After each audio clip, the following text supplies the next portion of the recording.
사연을 시작하기 전에 구독과 좋아요로 마음을 나눠주세요. 감사합니다. 15년 전 내가 30 후반쯤 결혼한 지 3년 차 되던 때의 이야기다. 그날도 평범한 토요일 오후였다. 아내는 부엌에서 저녁 준비를 하고 있었고 나는 거실 소파에 앉아 신문을 읽고 있었다. 약국을 개업한 지 2년, 이제 막 안정되어 가던 시기였다. 현관 초인종이 울렸다. 문을 열자 동생 재현이가 수줍게 웃으며 서 있었다. 그 옆에 한 여성이 서 있었다. 형, 여자친구 데려왔어. 인사드리러 왔어요. 동생 옆에 여성을 보는 순간 묘한 기분이 들었다. 어디선가 본 듯한, 아니, 누군가를 닮은 듯한 얼굴이었다. 안녕하세요. 처음 뵙겠습니다. 윤소연입니다. 그 목소리를 듣는 순간 등줄기로 식은땀이 흘렀다. 그 억양, 그 톤, 기억 저편에 묻어둔 누군가가 떠올랐다. 설마, 아니, 그럴 리 없다고 생각하면서도 심장이 빠르게 뛰기 시작했다. 그녀가 고개를 들어 나와 눈이 마주쳤다. 그 순간 확신했다. 소연이었다. 20몇 살 때인가. 정확히 언제였는지, 얼마나 만났는지도 가물가물했지만 그 눈빛만은 선명했다. 젊은 시절 잠깐 스쳐 지나간, 하지만 왜인지 완전히 잊지는 못했던 그 사람. 아내가 부엌에서 나왔다. 어머, 도련님 여자친구시구나. 어서 오세요. 밥 거의 다 됐어요. 같이 드시고 가세요. 안녕하세요, 형수님. 초대해 주셔서 감사합니다. 식탁에 둘러앉은 네 사람. 나는 젓가락을 드는 손이 미세하게 떨리는 것을 느꼈다. 왜 이렇게 당황스러운지 스스로도 이해할 수 없었다. 그저 오래전 짧게 알고 지냈던 사람일 뿐인데 초면에 너무 빠른가? 혹시 무슨 일 일하세요? 아내가 조심스럽게 물었다. 서울대병원 약재부에서 일하고 있습니다. 어머, 약사세요? 저희 남편도 약사예요. 아, 그러시군요. 선배님이시네요. 선배님이라는 호칭에 무언가가 확실해졌다. 그래, 약대 다닐 때였다. 어렴풋이 기억이 돌아왔다. 도서관인가 아니면 학교 근처 카페였나? 국가고시를 준비하던 시절. 함께 공부했던 것 같기도 하고. 하지만 왜 헤어졌는지, 어떻게 끝났는지는 안개 속처럼 흐릿했다. 약대 어디 나오셨어요? 중앙대요. 어머, 저희 남편이랑 같은 학교네요. 아내의 말에 소연이 잠깐 나를 바라봤다. 그 짧은 눈맞춤에서 그녀도 나를 알아봤다는 것을 알 수 있었다. 하지만 그녀는 완벽하게 모르는 척 연기하고 있었다. 형, 소연이가 형수님이랑 되게 잘 맞을 것 같지 않아? 동생의 목소리에 겨우 정신을 차렸다. 그래, 그런 것 같네. 사실 결혼 생각하고 있어요. 그 말에 나는 물을 마시다 사례가 들릴 뻔했다. 아내가 내 등을 토닥였다. 어머, 정말이에요? 너무 좋은 일이네요. 소연 씨 정말 좋은 분 같아요. 감사합니다, 형수님. 소연이 수줍게 웃었다. 그 미소가 낯익었다. 분명 본 적 있는 미소였다. 저녁 식사 내내 나는 거의 말이 없었다.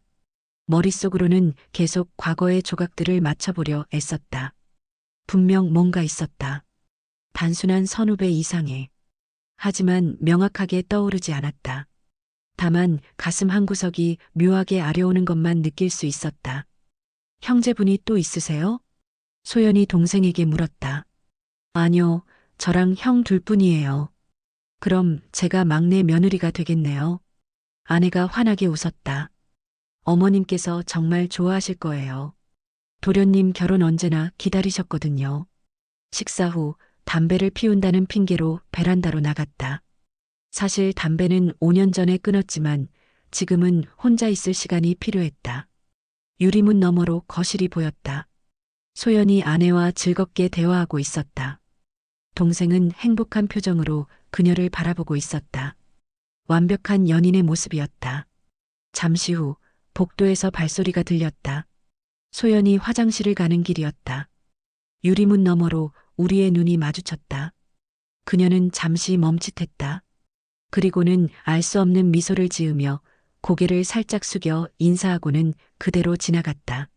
마치 정말로 오늘 처음 만난 사람을 대하듯이. 그 짧은 순간 그녀의 눈빛에서 복잡한 감정이 스쳐 지나갔다. 하지만 그뿐이었다. 그녀는 끝까지 모르는 척을 관철했다.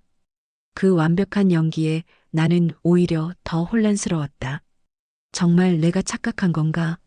아니면 그녀도 나처럼 과거를 묻어두기로 한 건가? 그날 밤 동생과 소연이 돌아간 후 나는 서재에 혼자 앉아 있었다. 오래된 앨범을 뒤적였다. 90년대 후반 사진들 속 어딘가에 그녀가 있을지도 모른다는 생각에. 하지만 찾을 수 없었다. 아니, 어쩌면 일부러 다 버렸는지도 몰랐다. 동생이 결혼까지 생각할 정도면 감정이 꽤 깊은 것 같은데 그냥 묻어두는 게 좋을까 하는 생각과 동시에 이상한 안도감도 들었다. 동생 녀석이 그녀 옆에서 진심으로 행복해 보였기 때문이다. 저녁 내내 동생을 바라보는 그녀의 눈빛은 따뜻했고 웃음은 진짜였다. 그래, 이게 최선이다. 우리는 이미 각자의 길을 선택했고 이제 와서 과거를 들춰낼 이유도 자격도 없었다. 동생이 행복하면 그걸로 충분했다. 아니, 충분해야만 했다. 하지만 가슴 한구석에서는 작은 가시 하나가 박힌 듯한 느낌이 사라지지 않았다. 앞으로 명절마다 가족 모임마다 그녀를 재수 씨라고 부르며 만나야 한다는 사실이 현실로 다가왔다. 아내가 들어왔다. 오늘 좋은 일 있었네요. 도련님도 이제 결혼하시겠어요. 그래. 좋은 일이지. 근데 여보 좀 이상했어요. 어디 아파요? 아니야, 그냥 피곤해서. 일찍 자요. 내일 부모님 댁에 가서 이 소식 전해드려야지. 어머님이 얼마나 좋아하실까. 아내가 행복한 표정으로 방을 나갔다. 나는 다시 혼자 남았다. 창밖을 보니 봄비가 내리기 시작했다. 빗소리를 들으며 문득 생각했다. 우리 모두는 비밀을 하나씩 안고 산다. 그래. 그냥 덮고 살자. 그 순간 휴대폰이 울렸다. 동생의 메시지였다. 형, 오늘 고마워. 소연이가 형이랑 형수님 너무 좋은 분들이라고 하네. 우리 가족 잘 지내자. 나는 한참을 망설이다 답장을 보냈다. 그래. 축하한다. 좋은 사람 만난 것 같아 다행이다. 그때는 정말 몰랐다. 이것이 앞으로 15년간 이어질 긴 침묵의 시작이라는 것을. 그리고 2024년 설날 제주도에서 그 침묵이 깨지게 될 것이라는 것을. 그렇게 우리는 각자의 자리에서 마치 처음부터 재수 씨와 아주버님이었던 것처럼 지내왔다. 명절마다 만나면 정중하게 인사를 나누고 안부를 묻고 적당한 거리를 유지했다. 소연은 완벽한 재수 씨였고 나는 듬직한 아주버님이었다. 마치 그 여름과 가을이 존재하지 않았던 것처럼. 그렇게 15년이 흘렀다. 어머니의 팔순을 맞아 온 가족이 2박 3일 제주도 여행을 오게 된 것이다. 15년 만에 처음으로 이렇게 긴 시간을 함께 보내게 되었다. 와, 호텔 진짜 좋네. 형, 이거 예약하느라 고생했어. 재현이가 리조트 로비에서 감탄했다. 애들이 좋아하겠는데. 내 아내가 말했다. 우리 부부에겐 고등학생 딸이 하나 있었고 동생 부부는 아이가 없었다. 체크인을 하는 동안 소연과 눈이 마주쳤다. 15년의 세월이 흘렀지만 그녀는 여전히 단아했다. 세월의 흔적이 있었지만 오히려 더 깊어진 눈빛이 인상적이었다. 아주버님, 어머님 모시고 오시느라 고생 많으셨어요. 뭐려? 재수 씨도 멀리서 오느라 피곤하셨겠네요. 우리의 대화는 언제나처럼 정중하고 적절한 거리감이 있었다. 첫날 저녁 호텔 한식당에서 가족 만찬이 있었다. 엄마, 팔순 축하드려요. 동생이 준비한 케이크가 나왔고 우리 모두는 축하 노래를 불렀다. 80이 되신 어머니는 주름진 얼굴에 행복한 미소를 지으셨다. 내 나이에 이렇게 온 가족이 모이니 더 바랄 게 없구나. 어머니께서 눈시울을 붉히셨다. 아버지는 10년 전에 돌아가셨고 어머니는 그 후로 많이 외로워하셨다. 할머니, 저도 축하드려요. 내 딸 수진이가 어머니께 꽃다발을 드렸다. 17살 수진이는 이번 여행을 가장 기대했다. 학업 스트레스에서 벗어날 수 있는 기회였으니까. 저녁 식사가 끝나고 어른들은 호텔 라운지로 자리를 옮겼다. 수진이는 피곤하다며 먼저 방으로 올라갔다. 형, 오늘은 내가 한 잔 살게. 와인 어때? 재현이가 와인 리스트를 보며 물었다. 좋지. 와인이 나오고 우리는 건배를 했다. 어머니는 금세 피곤해하시며 먼저 방으로 가셨고 4명만 남았다. 벌써 15년이네. 아내가 소연을 보며 말했다. 우리 처음 만났을 때가 엊그제 같은데. 그러게요. 시간 빠르네요, 형님.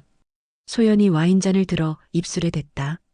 붉은 와인이 그녀의 입술을 적시는 것을 보며 나는 괜히 시선을 돌렸다. 근데 아이는 안 가질 거야? 아내의 직설적인 질문에 잠시 정적이 흘렀다. 그냥 아직은 둘이 잘 지내고 싶어서요. 재현이가 소연의 손을 잡으며 대답했다. 하지만 그 미소가 어딘가 쓸쓸해 보였다. 시간이 흐르고 와인병이 하나둘 비어갔다. 아내는 와인 2잔 만에 얼굴이 빨개졌다. 나 먼저 올라갈게. 너무 피곤해. 나도 같이 가야겠다. 형, 미안. 재현이가 비틀거리며 일어났다. 역시 우리 집안은 술이 약했다. 괜찮아. 먼저 올라가. 그렇게 2사람이 떠나고 라운지엔 나와 소연만 남았다. 갑자기 흐르는 침묵이 무거웠다. 15년 동안 단둘이 있어 본 적이 없었는데 이제 와서 마주 앉으니 어색하기만 했다. 저도 올라가 볼게요. 소연이 일어서려 했다. 잠깐만. 한 잔만 더 하고 가시죠. 내 입에서 나온 말에 나도 놀랐다. 소연도 잠시 망설이다가 다시 앉았다. 네, 그러죠. 새 와인병이 왔다. 레드와인이 잔에 따라지는 소리만 조용한 라운지에 울렸다. 잘 지내셨어요? 소연이 먼저 입을 열었다. 네, 뭐. 재수 씨도요. 네. 또 침묵. 창밖으로는 제주의 밤바다가 검게 일렁이고 있었다. 가끔 소연이 와인잔을 바라보며 말했다. 가끔 궁금했어요. 그때 우리가 다른 선택을 했다면 어땠을까? 심장이 쿵 내려앉았다.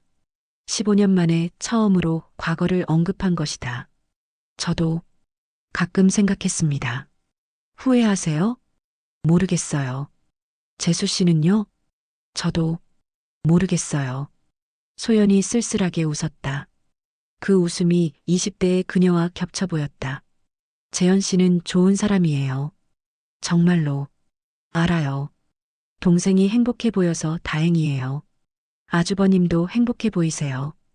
따님도 예쁘고. 감사합니다. 대화는 다시 형식적으로 돌아왔다. 하지만 뭔가 달랐다. 15년간 쌓아온 벽에 작은 균열이 생긴 것 같았다. 그때 왜 떠나셨어요? 내가 묻고 싶었던 질문이 불쑥 튀어나왔다. 소연이 잠시 말이 없었다. 와인잔만 만지작거렸다. 그때는 그게 최선이라고 생각했어요. 서로를 위해서. 정말 그것뿐이었어요? 죄송합니다. 술이 좀 올라서. 아니에요. 저도 언젠간 하고 싶었던 이야기예요. 소연이 와인을 한 모금 마시고 말을 이었다. 사실 무서웠어요. 우리 둘 다 너무 젊었고 미래가 불확실했죠. 그리고 이미 아주버님께는 다른 사람이 있다고 들었어요. 곧 결혼하실 거라고. 나는 놀라서 그녀를 바라봤다. 그게 무슨, 누가 그런 말을? 중요하지 않아요.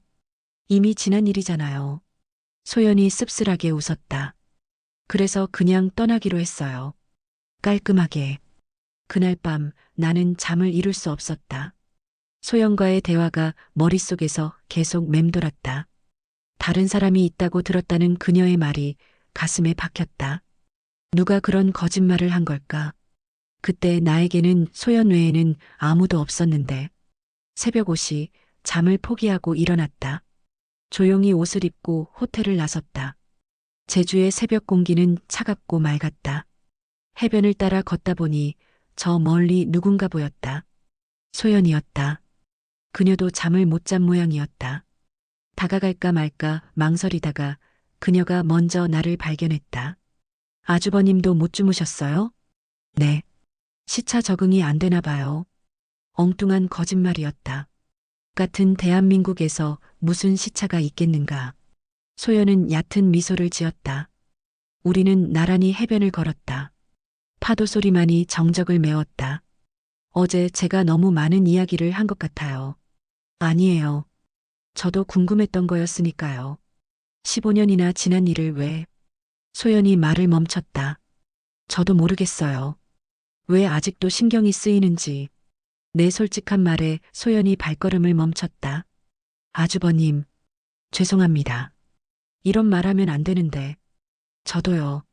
네, 저도 가끔 신경 쓰여요. 아주버님이. 우리는 서로를 바라봤다. 15년 만에 처음으로 진짜 감정을 마주한 순간이었다. 갑자기 핸드폰이 울렸다. 아내였다. 여보, 어디야? 아침 먹으러 가야지. 아, 그래. 산책 나왔어. 지금 들어갈게. 전화를 끊고 돌아보니 소연은 이미 호텔 쪽으로 걸어가고 있었다. 그녀의 뒷모습이 쓸쓸해 보였다. 아침 식사 자리. 온 가족이 모였다. 작은 엄마도 일찍 산책 다녀오셨어요? 수진이가 소연에게 물었다. 응, 제주 바다가 너무 예뻐서. 저도 내일은 일찍 일어나서 산책해야겠어요. 평화로운 아침 식사였다. 하지만 나와 소연은 서로를 의식적으로 피했다. 오늘 일정이 어떻게 돼? 동생 재현이가 물었다. 오전에 성산 일출봉 가고 점심 먹고 섭지코지 들릴 거야. 좋네. 날씨도 좋고 관광지를 돌며 가족 사진을 찍었다. 행복한 대가족의 모습이었다. 하지만 사진 속 나와 소연은 항상 대각선 끝에 서 있었다. 점심을 먹으러 들어간 흑돼지 식당. 우연히 나와 소연이 나란히 앉게 되었다. 이거 구워드릴게요, 어머님. 소연이 어머니 고기를 구워드렸다. 아이고, 내 며느리가 최고야. 어머니가 소연의 손을 잡으셨다. 근데 소연아, 아기는 언제 가질 거니? 내가 얼마나 살겠다고. 어머니.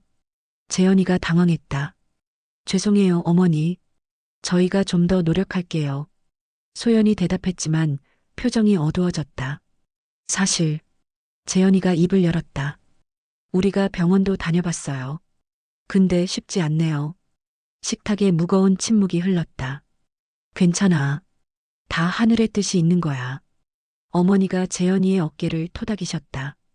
점심 후 숙소로 돌아오는 차 안. 소연이 창밖만 바라보고 있었다. 그녀의 옆모습에 그늘이 져 있었다. 저녁 독채 펜션으로 이동했다. 와, 여기 진짜 좋다. 수진이가 넓은 정원을 보며 감탄했다. 바다가 보이는 언덕 위의 펜션은 우리 가족만을 위한 공간이었다. 형, 바비큐 준비 도와줄게. 재현이와 나는 정원에 바비큐 그릴을 설치했다. 여자들은 실내에서 재료를 손질했다. 저녁 7시 정원에서 바비큐 파티가 시작됐다. 제주 흑돼지와 신선한 해산물이 그릴 위에서 지글거렸다. 아빠, 이거 다 탔어요. 수진이가 핸드폰으로 사진을 찍으며 놀렸다. 밤 9시쯤 어머니가 먼저 들어가셨다. 난 먼저 들어가 쉴게. 너희들은 재밌게 놀아. 수진이도 피곤하다며 방으로 들어갔다. 정원엔 우리 부부와 동생 부부만 남았다. 별이 쏟아지는 제주의 밤, 소주병이 하나둘 늘어갔다.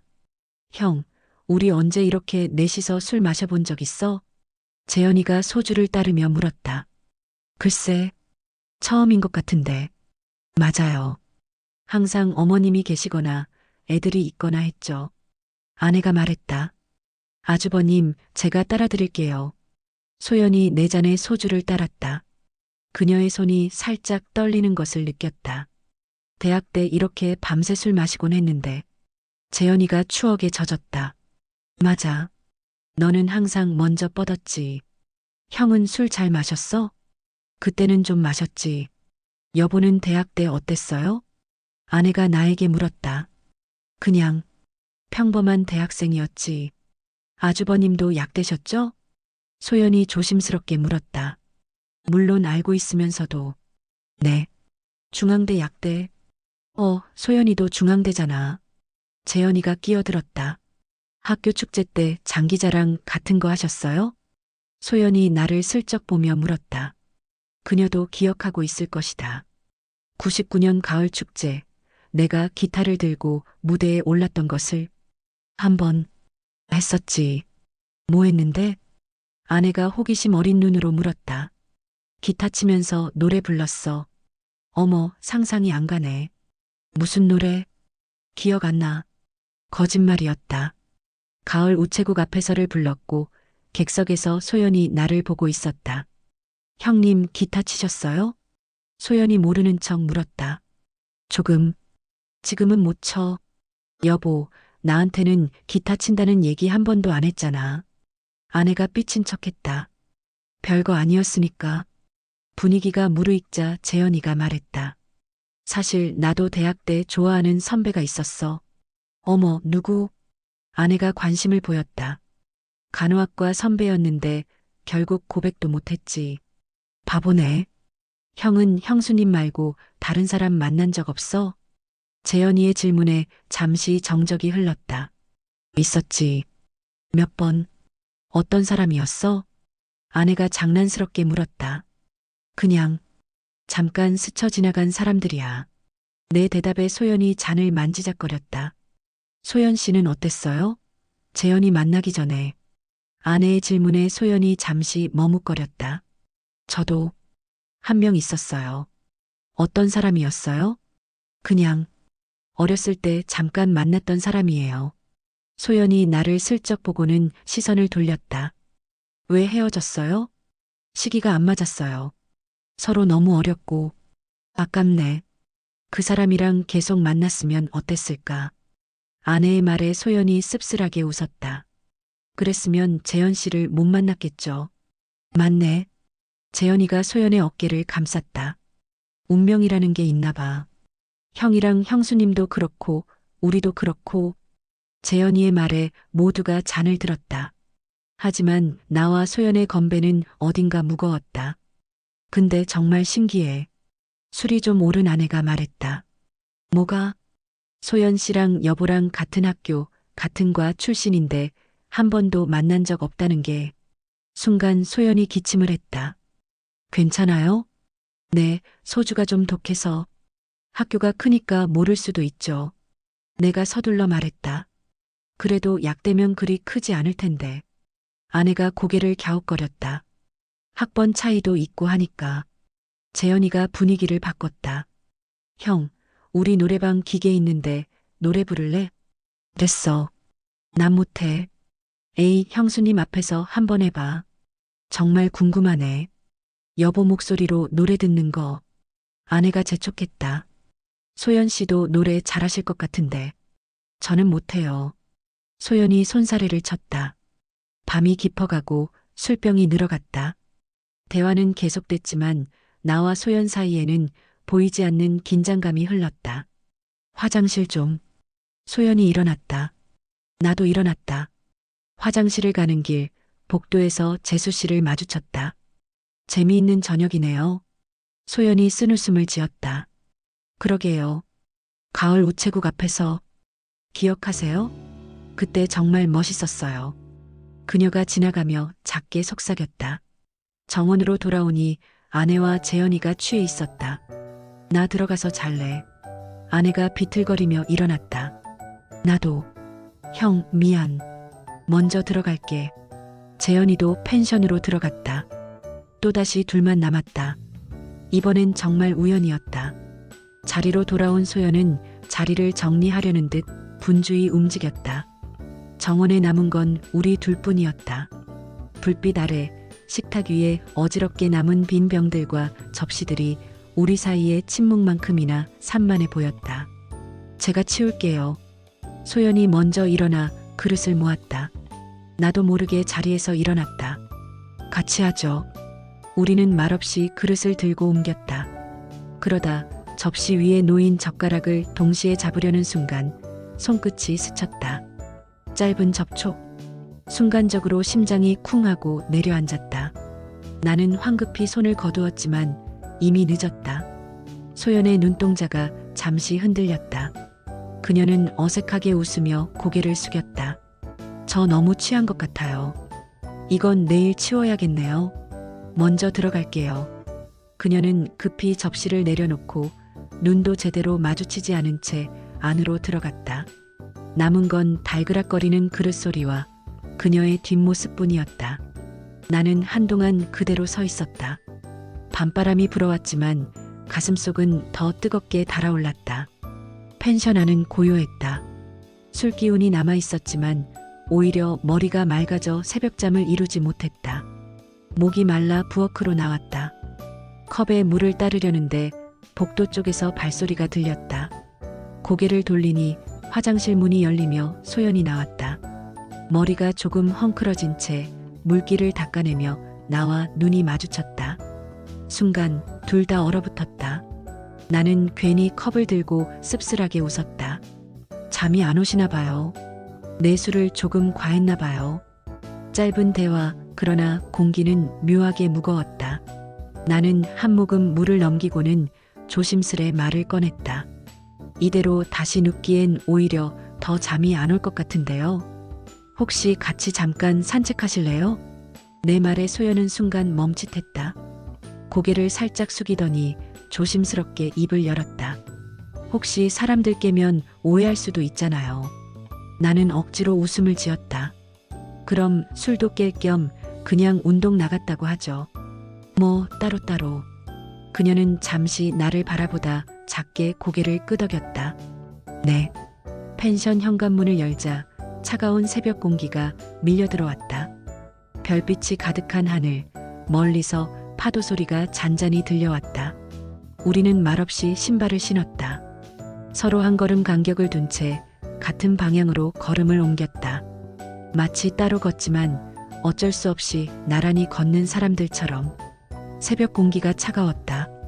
우리는 나란히 걸었지만 발자국 소리만 들릴 뿐 대화는 없었다. 한참을 그렇게 걷다. 내가 먼저 말을 꺼냈다. 이상하네요. 15년이 지나서 이렇게 같이 걷고 있으니까. 소연이 고개를 숙이며 짧게 웃었다. 그러게요. 꼭 그때로 돌아간 것 같네요. 순간 머릿속에 오래 덮어둔 기억이 스쳤다. 자취방, 낡은 창문 틈으로 스며들던 가로등 불빛, 서로의 숨소리가 뒤엉키던 그 밤. 잊었다고 생각했는데 아니었다. 소연이 발걸음을 늦추더니 바다 쪽을 바라보며 조심스레 말했다. 아주버님 그 집 기억나요? 나는 가슴이 철렁 내려앉았다. 집이라니. 선배 자취방이요. 소연이 웃는 듯 씁쓸한 듯 고개를 숙였다. 작은 침대 옆에 있던 화분 아직도 생각나요. 왜 그렇게 잘 가꿨는지. 나는 아무 대답도 할 수 없었다. 창문으로 들어오던 가로등 불빛도요. 방 안이 반쯤만 환했잖아요. 소연의 목소리가 낮아졌다. 처음 간 날 침대가 너무 삐걱거려서 저 웃음 참느라 혼났던 것도. 숨이 막혔다. 소연은 그때로 돌아간 사람처럼 눈을 감았다가 다시 떴다. 지금도 그 방 냄새가 나는 것 같아요. 비 맞은 머리카락, 라면, 국물, 그리고 그녀는 끝내 말을 잇지 못하고 입술을 깨물었다. 나는 파도 소리를 핑계 삼아 고개를 돌려 하늘만 올려다보았다. 잠시 침묵이 흘렀다. 소연은 여전히 바다 쪽을 바라보고 있었고 나는 도저히 참을 수가 없었다. 15년 동안 묻어둔 질문이 목구멍 끝까지 차올랐다. 나는 낮게 거의 속삭이듯 말했다. 재수 씨 혹시 제가 처음이었나요? 그녀가 놀란 듯 고개를 돌렸다. 눈빛이 잠시 흔들리더니 곧 피식 웃음이 번졌다. 아주버님답네요. 이런 질문 15년 만에 던지시다니. 대답하기 힘들면 안 하셔도 됩니다. 내 목소리는 떨리고 있었다. 소연은 한참을 망설였다. 바다바람에 흩날리는 머리카락을 정리하며 아주 작게 말했다. 네, 그랬어요. 처음이었어요. 순간 심장이 쿵 하고 내려앉았다. 그녀는 바로 시선을 돌려버렸지만 이미 늦었다. 그 한마디가 15년간 덮어두었던 기억을 단숨에 깨워버렸다. 정말? 내 입에서 터져나온 건 떨림 가득한 한마디였다. 소연은 고개를 숙였다. 나는 미친 듯이 이어 물었다. 왜 그때 나한테 아무 말도 안 했어요? 그게 얼마나 중요한 건데. 목소리가 떨려 나도 제어할 수 없었다. 소연은 씁쓸한 웃음을 지었다. 중요했죠. 저한테는 아주 많이. 근데 선배한테는 아닐 것 같았으니까. 그땐 그렇게 생각했어요. 그 순간 심장이 벼락을 맞은 듯 철렁 내려앉았다. 내가 뭐라도 더 묻기 전에 소연이 아주 낮은 목소리로 이어 말했다. 사실 처음이라 무섭기도 했는데 괜히 어른인 척, 괜찮은 척 했었어요. 나는 그대로 얼어붙었다. 소연은 바다 쪽을 바라보다가 씁쓸하게 웃었다. 근데 살다 보니 알았어요. 아주버님이 너무 많이 크셨다는 걸. 그 한마디에 피가 머리끝까지 쏠렸다. 바람은 차가운데 온몸이 뜨겁게 달아올랐다. 나는 대답조차 하지 못한 채 그녀의 옆모습만 바라봤다. 그녀는 아무렇지 않은 듯 다시 걸음을 옮겼다. 마치 방금 아무 말도 하지 않은 사람처럼. 나는 조심스럽게 물었다. 그럼 처음 우리 집에 인사 왔을 때는 어떤 마음이었습니까? 소연이 잠시 침묵하다가 낮게 웃었다. 솔직히 복잡했어요. 재현 씨랑 결혼을 결심한 게 후회된 건 아니에요. 저 지금도 남편 사랑해요. 그건 변함없어요. 그녀의 목소리가 살짝 떨렸다. 근데 아주버님은 제게 첫사랑 같은 존재였거든요. 짧고 서툴고 제대로 이름 붙이지도 못한 사이였는데 그날 거실에 앉아 아주버님을 보니까 갑자기 그 기억이 확 몰려왔어요. 나는 숨을 죽이고 그녀를 바라봤다. 그래서 밥 먹는 내내 젓가락이 손에서 자꾸 미끄러졌어요. 겉으론 웃었지만 속으로는 너무 떨려서 숨이 막힐 것 같았죠. 소연이 고개를 들어 바다를 향해 내뱉듯 말했다. 사랑은 지금 남편에게 하지만 아주버님은 제게 여전히 첫사랑 같은 사람이에요. 그날의 공기 아직도 생생하다. 좁은 자취방, 비에 젖은 머리카락에서 풍기던 습한 냄새, 창문 틈으로 들어오던 가로등 불빛이 방 한쪽만 환하게 비추고 있었다. 처음은 서툴 줄만 알았다. 그런데 아니었다. 숨결이 맞닿을 때마다, 손끝이 스칠 때마다 마치 오래전부터 서로를 알고 있던 사람처럼 몸과 마음이 자연스레 맞아떨어졌다. 하루에 3번은 기본이었다. 나는 그때 깨달았다. 이게 속궁합이라는 거구나. 어설프고 미숙했는데도 이상하게 완벽했다. 우린 처음인데도 이미 수없이 반복해온 것 같은 호흡을 가졌었다. 그런데 그녀가 내가 처음이라니. 그날의 눈빛이 떠올랐다. 긴장한 듯 떨리던 손끝, 억지로 괜찮은 척 웃던 표정. 나는 그걸 순수한 설렘 정도로만 여겼다. 바보처럼. 알고 보니 그 모든 게 두려움과 용기 사이에서 버티던 그녀의 첫 순간이었다. 그녀의 첫 경험. 그걸 이제야 깨닫다니. 가슴이 철렁 내려앉았다. 뒤늦게 다가오는 벅참과 책임감, 그리고 설명할 수 없는 감정의 파도. 15년이 지난 지금, 왜 이런 진실이 나를 더 흔들어 놓는 걸까? 소연이 발걸음을 멈추더니 한참을 침묵했다. 그리고는 마치 결심이라도 한 듯 천천히 말을 꺼냈다. 사실 아주버님이 술잔을 들어 마시는 모습 있잖아요. 그걸 볼 때마다 저도 모르게 몸이 뜨거워질 것 같아서 괜히 피한 적도 많아요. 나는 순간 숨이 막혀 아무 말도 할 수 없었다. 소연은 바다를 바라보다가 씁쓸한 미소를 지었다. 저한텐 그 모습이 너무 강하게 남아있거든요. 언젠간 꼭 아무렇지 않은 날이 오면 말하고 싶었어요. 그녀의 목소리는 담담했지만 그 안에 묻힌 떨림을 나는 분명히 들었다. 잠시 후 소연은 고개를 돌려 나를 똑바로 바라봤다. 저희 다음 주면 지방으로 이사 가는 거 아시죠? 이젠 자주 봐야 1년에 한 번일 거예요. 그러니까 지금처럼 잘 지내요. 가족답게. 그녀는 마지막 말을 마치자마자 고개를 숙이고 걸음을 옮겼다. 나는 그 자리에 서서 그녀의 뒷모습이 멀어지는 걸 바라볼 수밖에 없었다. 우리는 그렇게 시원섭섭한 마무리로 못다 지운 감정만 남긴 채 여행에서 돌아왔다. 집으로 돌아온 나는 며칠 동안 잠을 이루지 못했다. 내가 쓰레기인 게 맞겠지 속으로 수없이 되뇌면서도 머릿속은 정반대였다. 자꾸만 대학 시절의 그녀가 떠올랐다. 서툴게 웃던 얼굴, 벗은 어깨와 살의 온기, 가까이서 느껴지던 숨결과 냄새까지 모두가 어제 일처럼 선명하게 되살아나 머릿속을 가득 채웠다. 지워야 할 기억일수록 더 짙어져서 도무지 떠나질 않았다. 이사가기 전날 네 사람은 다시 식탁에 둘러앉았다. 형, 오늘은 내가 진짜 달릴 거야. 재현이는 잔뜩 들뜬 얼굴로 술잔을 들었지만 두어 잔이 채 지나기도 전에 얼굴이 벌겋게 달아오르더니 곧 고개를 푹 숙여버렸다. 아내도 마찬가지였다. 웃음을 흘리며 나도 오늘은 여기까지라는 말을 남기고 소파에 기대 잠들어 버렸다. 남은 건 나와 소연뿐이었다. 술 기운이 올랐지만 공기는 묘하게 선명했다. 서로 아무 말도 하지 않은 채 숟가락과 잠만 오갔다. 그 순간 식탁 아래서 무언가 스쳤다.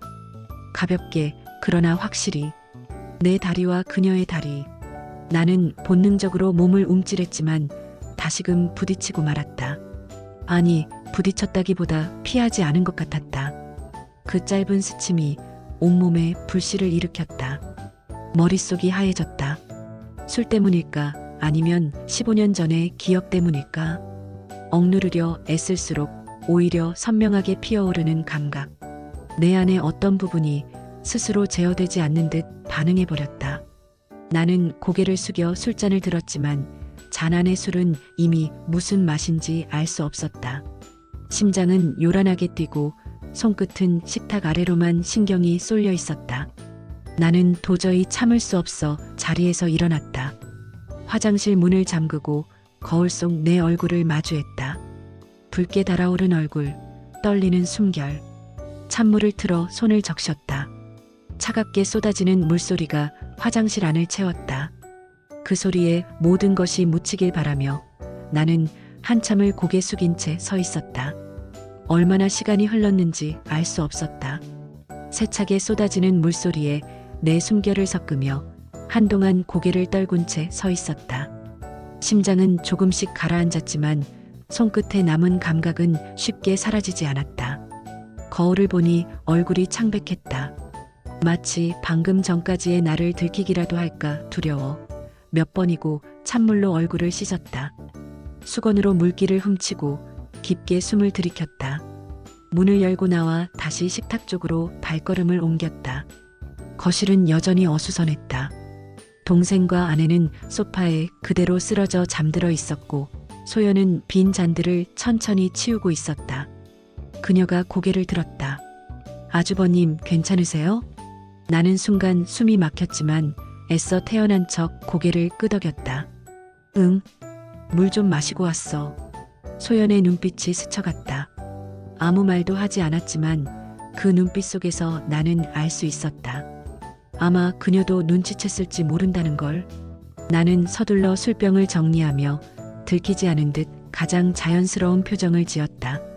하지만 안쪽 깊은 곳에서는 여전히 숨길 수 없는 뜨거움이 남아 있었다. 그렇게 동생 부부, 아니 나의 추억은 더 멀리 떠나갔다. 이상한 일이었다. 서로 아무 일도 모르는 듯 지내온 시간이 전부 거짓말 같았다. 왜 이제서야 이렇게 선명하게 떠오르는 걸까? 나는 한동안, 아니 언제까지일지 모를 그 순간까지 이 감정을 잘 다스려야 할 것이다. 아내와 동생을 생각하면 가끔은 미친 듯한 죄책감이 밀려왔다. 그럼에도 불구하고 머릿속 한구석은 여전히 그녀로 가득했다. 잊으려 애쓸수록 더 선명해지는 얼굴, 목소리, 그리고 그날의 체온. 나는 매일같이 흔들렸다. 죄책감과 욕망 사이에서, 가족과 비밀 사이에서 이것이 끝내 무너뜨릴지 아니면 영원히 묻혀버릴지는 아직 나조차 알 수 없었다. 이건 드러나서는 안 되는 비밀이다. 누구에게도 말할 수 없고 말해서도 안 되는 기억. 아내도 동생도 심지어 그녀 자신도 모른 척해온 세월을 깨뜨려서는 안 된다. 나는 이 감정을 꾹 눌러 삼킨 채 평범한 가장이자 형으로 살아가야 한다. 그게 옳은 일이고 내가 감당해야 할 벌일 테니까. 그러나 알 수 있었다. 이 비밀은 결코 사라지지 않을 것이라는 걸. 언제나 내 안 어딘가에서 조용히 숨쉬며 살아남을 거라는 걸. 오늘 사연이 마음에 남으셨다면 구독과 좋아요 부탁드립니다. 곧 다른 이야기로 찾아뵙겠습니다. 감사합니다.